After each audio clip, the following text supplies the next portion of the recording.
যারা জ্ঞান অর্জন করে আলেম হয়েছে এরা হলো সবচেয়ে শ্রেষ্ঠ মানুষ। তাহলে আমাদেরকে জ্ঞান অর্জন করতে হবে। এখন আলেম কি? আলেমের মধ্যে আবার অনেক কোয়ালিটি আছে। বিচার মাঠে প্রথম জাহান্নাম উদ্বোধন হবে আবার আলেম দিয়ে। অথচ কিন্তু শ্রেষ্ঠ জাতি, জাতির মধ্যে শ্রেষ্ঠ জাতি কোন জাতি? আলেম জাতি। কিন্তু জাহান্নাম উদ্বোধন হবে কাকে দিয়ে? আলেম দিয়ে। ঘটনা কি? তার মানে কয়েক শ্রেণীর আলেম আছে। কেউ বা প্রকৃত আলেম, কেউ বা ভ্রান্ত আলেম। সমাজে দুই শ্রেণীর আলেম আছে, একজন প্রকৃত, একজন ভ্রান্ত। এই জন্য আমাকে মানুষ হতে হবে, ইমানদার হতে হবে, সৎ আমলকারী হতে হবে, আলেম হতে হবে। তবে প্রকৃত আলেম কি? আলেম মানুষ হব, প্রকৃত মানুষ। ইমানদার হব, প্রকৃত ইমানদার। আমল করব, প্রকৃত আমলদার। আলেম হব, প্রকৃত আলেম। কিন্তু আপনি সমাজে মানুষ দেখতে পাচ্ছেন, কিন্তু প্রকৃত মানুষের খুবই অভাব। সমাজে ইমানদার দেখতে পাচ্ছেন, প্রকৃত ইমানদারের খুবই অভাব। সমাজে আমলকারী দেখতে পাচ্ছেন, কিন্তু প্রকৃত আমলদারের খুবই অভাব। সমাজে আপনি আলেম দেখতে পাচ্ছেন, কিন্তু প্রকৃত আলেমের খুবই অভাব। সমাজে সবই আছে, কিন্তু প্রকৃত নেই। প্রায় ভ্রান্ত, প্রায় চিটার, প্রায় বাটপার, সব ক্ষেত্রেই। আব্দুল্লাহ ইবনে আমর রাদিয়াল্লাহু আনহু বলছেন, রাসূল সাল্লাল্লাহু আলাইহি সাল্লামকে বলা হলো আইয়ুন নাস আফজাল, আল্লাহর নবী শ্রেষ্ঠ মানুষ কে? আল্লাহর নবী শ্রেষ্ঠ মানুষ কে?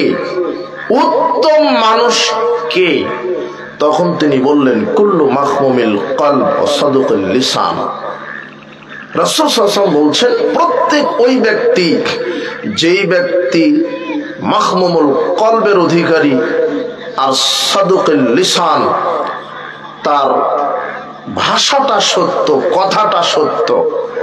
তখন সাহাবীগণ বললেন, আল্লাহর নবী সাদুকুল লিসান নারিফুহু, আমরা সত্য কথা না হয় বুঝলাম যে মানুষ সত্য কথা বললে, যে সত্য কথা বলে সে শ্রেষ্ঠ মানুষ, কিন্তু মাখমুমিল কলব এটা তো বুঝলাম না। মাখমুমুল কলবটা কি? তখন রাসূল সাল্লাল্লাহু আলাইহি ওয়াসাল্লাম বলছেন, মাখমুমুল কলব ওই ব্যক্তি হুয়া তাকি ওয়ান নাকিউ, যে ব্যক্তির অন্তর পরিষ্কার, স্বচ্ছ এবং আল্লাহ ভীরু। যেই ব্যক্তির অন্তর এক পরিষ্কার, যেই ব্যক্তির অন্তর পরিষ্কার, যেই ব্যক্তির অন্তর আল্লাহকে ভয় করে। দুই, লাইসমা ফিহি, যেই ব্যক্তির ভিতরে পাপ নেই, যেই ব্যক্তির অন্তরে কোনো পাপ নেই। তিন, ওয়ালা গিল্লা, যে ব্যক্তির ভিতরে কোনো দুর্নীতি নেই, আত্মসাৎ নেই। চার, ওয়ালা হাসাদা, যেই ব্যক্তির ভিতরে কোনো হিংসা নেই। এই চারটা জিনিস যার ভিতরে নেই সে হলো শ্রেষ্ঠ মানুষ।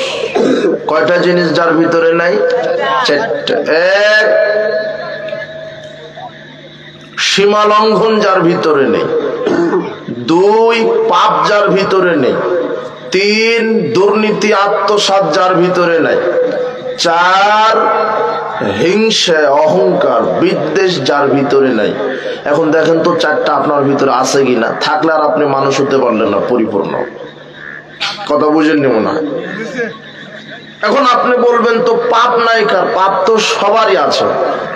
আনাস রাদিয়াল্লাহু আনহু বলছেন, রাসূল সাল্লাল্লাহু আলাইহি ওয়াসাল্লাম বলেছেন, কুল্লু বানি আদম খাত্তাউন, প্রত্যেকটা আদমের সন্তান পাপী।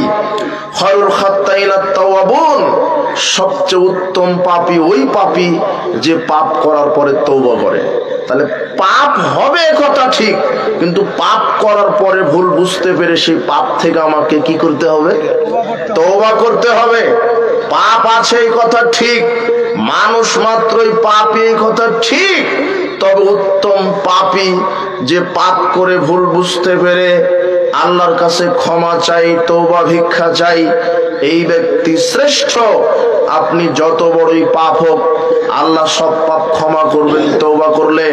পৃথিবীতে এমন কোনো পাপই নাই যেই পাপীর পাপ আল্লাহ ক্ষমা করবেন না। আপনি 1000 জন মানুষকে হত্যা করেছেন, তাতে কি হয়েছে? আপনি 10 জন নারীর সাথে জেনায় লিপ্ত, তাতে কি হয়েছে? আপনি কবরে সেজদা দিয়েছেন, মাজারে সেজদা দিয়েছেন, শিরক করেছেন, তাতে কি হয়েছে? আপনি পৃথিবীর সব ধরনের মদ গাঁজা তারি খেয়েছেন, তাতে কি হয়েছে?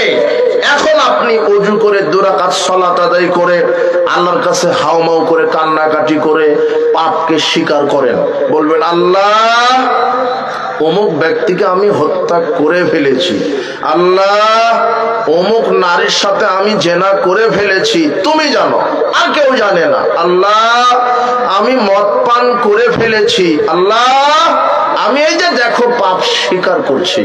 1 2 আল্লাহ দেখো আমি যে ওযু করে তোমার ভয়ে 2 রাকাত সালাত আদায় করে অনুতপ্ত প্রকাশ করছি। 3 নম্বর আপনাকে বলতে হবে আল্লাহ আমি যে জেনা করেছি 10 জন নারীর সাথে, আমি যে জেনা করেছি 10 জন নারীর সাথে, আমি যে মদ পান করেছি, আমি যে মানুষ হত্যা করেছি, আজকে মুখ দিয়ে একটা কথা বাহির করলাম, আর মরা পর্যন্ত কোনোদিন মদ পান করব না, আর মরা পর্যন্ত কোনোদিন জেনা করব না, আর মরা পর্যন্ত কোনোদিন বেপরদায় চলবো না, আর মরা পর্যন্ত আমি কোনো মানুষকে হত্যা করব না, আর মরা পর্যন্ত আমি গান বাজনা শ্রবণ করব না। আল্লাহ আমি এই যে ওয়াদা দিলাম, তুমি আমার পাপ ক্ষমা করো। আল্লাহ আমার বয়স 70 হয়েছে, আমি এতদিন কবর পূজা, মাজার পূজা, খানকা পূজায় বিশ্বাসী ছিলাম, পীর পূজাতে বিশ্বাসী ছিলাম, তাবিজ ঝুলিয়েছিলাম, আজকে তাবিজ খুলে ফেললাম। আমি আজকে স্বীকৃতি দিচ্ছি তুমি প্রকৃত ইলাহ, কেউ সেজদা পর মালিক নয়, তুমি সেজদা পর মালিক, তুমি প্রার্থনা পর মালিক, তুমি ইবাদতের মালিক, তুমি পাপ ক্ষমা করতে পারো, তুমি সন্তান দিতে পারো, তুমি রিজিক দিতে পারো, তুমি কল্যাণের অকল্যাণের মালিক। আল্লাহ আমি আজকে একটা বাক্য মুখ দিয়ে প্রকাশ করলাম, আর আমি জীবনে শিরক করব না, জীবনে মদ পান করব না, জীবনে জিনা করব না। এইভাবে আপনি অনুতপ্ত হয়ে আল্লাহর কাছে তওবা করেন, আল্লাহ তখন বলবেন যাও আমি তোমার সব পাপ ক্ষমা করে দিলাম, সব পাপ ক্ষমা। 10 জন নারীর সাথে জেনা করেছিলে, তুমি স্বীকার করেছো আর বলেছো কোনোদিন করব না, তাই আমি তোমার 10 জন নারীর জেনার পাপ ক্ষমা করে দিলাম। তুমি 1000 জন মানুষকে হত্যা করেছিলে, তুমি আজকে আমার কাছে পাপ স্বীকার করেছো আর বলেছো কোনোদিন হত্যা করবে না, আমি তোমার 1000 জন মানুষের হত্যার পাপ ক্ষমা করে দিলাম। তুমি মদ পান করেছিলে, আজকে ওয়াদা দিয়েছো যে আমি আর কোনোদিন মদ পান করব না, আমি তোমার সব মদ পানের পাপ ক্ষমা করে দিলাম। শুধু কি ক্ষমা করলাম? আল্লাহ বলছেন ইল্লা মান তাবা ওয়া আমানা ওয়া আমিলা আমালান সালিহা ফাউলাইকা ইউবাদদিলুল্লাহু সাইয়্যাতিহিম হাসানাত। যারা পাপ থেকে তওবা করে ফিরে আসে, আমি আল্লাহ তাদের পাপ তো ক্ষমা করে দেই, তার বিগত সব পাপকে আমি নেকি করে দেই। এই জন্য শ্রেষ্ঠ মানুষ হতে হবে। শ্রেষ্ঠ মানুষের ভিতরে 4টা জিনিস থাকবে না। 1 সীমা লঙ্ঘন থাকবে না, বাড়াবাড়ি থাকবে না, 2 হিংসা থাকবে না, 3 দুর্নীতি আত্মসাৎ থাকবে না, 4 হিংসা থাকবে না, 1 সীমা লঙ্ঘন থাকবে না, 2 আত্মসাৎ থাকবে না, 3 পাপ থাকবে না, 4 হিংসা থাকবে না। দেখেন পাপ থাকবে না মানে পাপ হয়ে গেলে পাপ থেকে কি করবেন? তওবা করবেন। কথা কি বুঝেছেন? তাহলে শ্রেষ্ঠ মানুষ হবেন। দেখেন তো শ্রেষ্ঠ মানুষ আপনি কিনা? এই 4টা যদি না থাকে তাহলে আপনি সালাত আদায় করলে শ্রেষ্ঠ হওয়া যায় না, সিয়াম পালন করলে শ্রেষ্ঠ হওয়া যায় না, হজ করে আসলে শ্রেষ্ঠ হওয়া যায় না। কেন? কত হাজী সাহেব দেখবেন ভিতরে হিংসা নিয়ে ঘুরে বেড়ায়। কত তাহাজ্জুদ গুজারি আছে মানুষের গীবাত পরনিন্দা করে বেড়ায়, যারা মানুষের গীবাত পরনিন্দা করে, যারা মিথ্যা কথা বলে। এই জন্য ইসলামের বেসিকটা হচ্ছে আপনাকে ন্যায়পরায়ণ হতে হবে, সত্যবাদী গুণ অবলম্বন করতে হবে, আপনাকে আমানতদার হতে হবে, আপনাকে শিষ্টাচার, বিনয়ী, নম্র, ভদ্র হতে হবে। এই জন্য এটা ইসলামের মূল নীতি। একজন মানুষ হতে গেলে তাকে আগে ন্যায়পরায়ণ হতে হয়, যার ভিতরে অন্যায় নাই। একজন পরিপূর্ণ মানুষ হতে গেলে সত্যবাদী হতে হয়, যার ভিতরে মিথ্যার আশ্রয় নেই। একজন মানুষ হতে গেলে দুর্নীতি মুক্ত হতে হয়। একজন পরিপূর্ণ মানুষ হতে গেলে হালাল পবিত্র উপার্জনকারী হতে হয়। আপনার কত তাহাজ্জুদ গুজার লোক দেখবেন ও সালাত আদায় করে আবার সুদের ব্যবসাও করছে। তাহলে সালাত আদায় করলে একজন মানুষ ইনসানে কামেল হয় না। ইনসানে কামেল হতে গেলে সত্যবাদিতা লাগে, ন্যায়পরায়ণতা লাগে, আমানতদারিতা লাগে, শিষ্টাচার লাগে, ভদ্রতা, নম্রতা লাগে, শালীনতা লাগে।